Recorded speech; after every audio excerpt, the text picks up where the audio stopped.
विश्व 24 न्यूज हर पल आपके साथ। नमस्कार, विश्व 24 न्यूज मध्ये आपल्या सर्वांचं स्वागत। पुलाची उंची वाढवा अन्यथा आंदोलन करणार। बक्षी इप्परगे तालुका दक्षिण सोलापूर बक्षी इप्परगे ते दहिटणे मार्ग या ठिकाणी ओढ्याच्या पाण्यामध्ये बाबासाहेब माने यांच्या 2 बैलांचा वाहून जाऊन जागीच मृत्यू झाला। बैलगाडी वाहक कसेबसे आपल्या जीवाला वाचवले। शेतकऱ्याला नुकसान भरपाई मिळावी अशी मागणी आमदार सचिन कल्याण शेट्टी यांना करण्यात आली। गेल्या वर्षी याच ओढ्यामध्ये एक महबूब नामक व्यक्तीचे याचा वाहून जाऊन मृत्यू झाला होता। अशा सर्व घटना फक्त ओढ्याच्या पुलाची उंची कमी असल्या कारणास्तव झालेली आहे। गावकऱ्यांना हा त्रास सतत होत असल्याने त्यांनी या समस्येवरती संताप व्यक्त करत पुलाची उंची नाही वाढवल्यास जिल्हा परिषद या ठिकाणी उठाव करू असा इशारा दिला। यावेळी उपसरपंच मनोज महाडिक, विश्रांत गायकवाड, बाबासाहेब माने, माननीय भाजपा अल्पसंख्याक शहर सोलापूर उपाध्यक्ष गौसपाक पठाण, अमोल जाधव, विनोद महाडिक व मोठ्या संख्येने सर्व गावकरी उपस्थित होते। पुराच्या पाण्यावरून शेताकडे जात असताना बैलगाडी वाहून गेली। त्या 2 बैलाचा मृत्यू झाला। सुदैवाने मनुष्यहानी झाली नाही। 2 बैल या ठिकाणी पुराच्या पाण्यात वाहून जाऊन 2 बैलांचा या ठिकाणी मृत्यू झालेला। 2 वर्षाखाली बी परत पुलावरनं पाणी आल्यानंतर खडकी गावचा एक इसम या ठिकाणी वाहून जाऊन मृत्यू झालेला होता। पावसाळ्यामध्ये सोलापूरला जाण्यासाठी बक्षीप्रगाव, रळेगाव, वडजी आजूबाजूचे सगळे तांडे या ठिकाणचा खडकी धोत्री यापर्यंत भागापर्यंत या पुलावरनं रहदारी होत असते तरी प्रशासनाला वेळोवेळी पत्रव्यवहार करून या पुलाचं अद्यापर्यंत काम झालं नाही।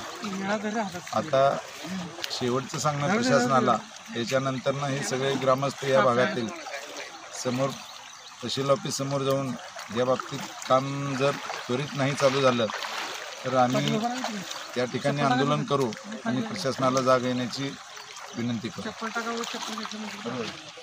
बोला सर।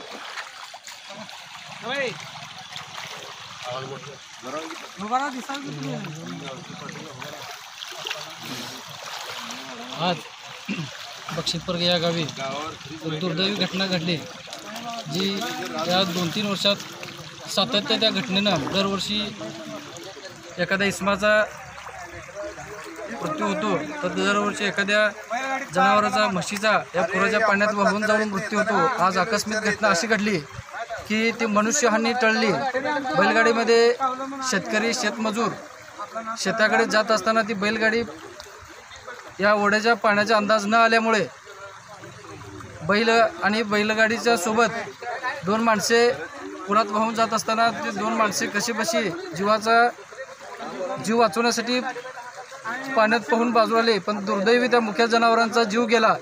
या घटनेला जबाबदार कोण आणि जबाबदार धरायचं कोणाला?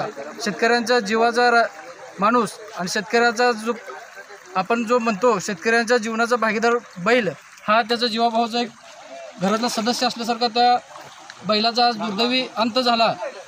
या घटनेला जबाबदार कोण आणि जबाबदार धरायलाच कोणाला? वारंवार या घटनेची पाठपुरावा करत असताना सार्वजनिक बांधकाम विभागाला वारंवार दरवेळी पत्राद्वारे पाठपुरावा केला असता सार्वजनिक बांधकाम विभागाने या पुलाच्या उंचीकडे आणि पुलाची उंची वाढवणे आणि नवीन पूल ही मागणी असताना त्यांनी दुर्लक्ष केलं। गेल्या गतवर्षी 19 ऑगस्ट 2020 रोजी लोकनेते DN भाऊ गायकवाड यांनी या ठिकाणी सार्वजनिक बांधकाम विभागाच्या अधिकाऱ्याला आणून या पुलाची पाहणी करायला सांगितलं आणि पाहणीसुद्धा झाली, पण हे काम अद्याप झालेलं नाही। मग तर या घटनेत जबाबदार कोण? या शेतकऱ्यांनी बघायचं कोणाकडं? हाक मागायची कोणाकडं? दाद मागायची कोणाकडं? या घटनेची सर्व जिल्हा स्तरावर, तालुका स्तरावर सर्व अधिकाऱ्यांना माहिती दिलेली आहे, पण त्या घटनेचा होऊन पंचनामा तर होईल, पण दरवर्षी या घटनेत एखादा मनुष्य व्यक्ती होतो। मग अजून किती जणांची तुम्ही वाट बघणार आहे? मनुष्यहानी व्हायला पाहिजे का तुम्हाला हा पुलाची उंची वाढून देता येत आहे? काय लाल फितीत अडकले हे कोणत्या गावकऱ्याला समज आतापर्यंत समजलेला नाही का तुम्ही अजून दरवर्षी एखाद्या मनुष्याचा मृत्यू होण्याची वाट बघताय.